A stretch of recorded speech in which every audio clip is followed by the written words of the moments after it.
Pas de lecteur ? Tournée d'inspection du matin, la salle de consultation flambant neuve est encore bien vide. Une dizaine d'ordinateurs et d'épais catalogues attendent d'être ouverts.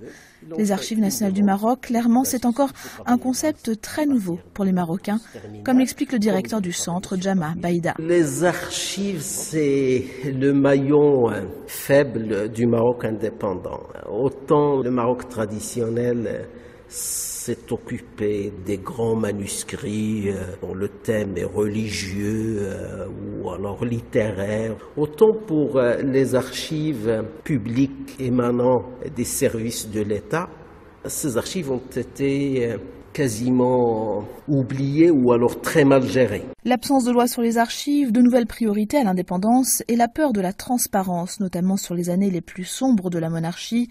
Tout cela explique que pendant des décennies, des kilomètres de documents sont restés au fond des cartons.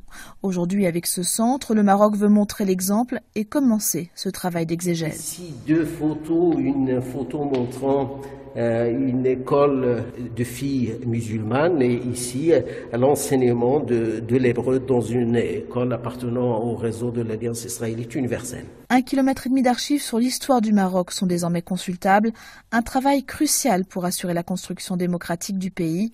Jama Baïda, directeur des Archives nationales. C'est crucial, c'est pas seulement identitaire.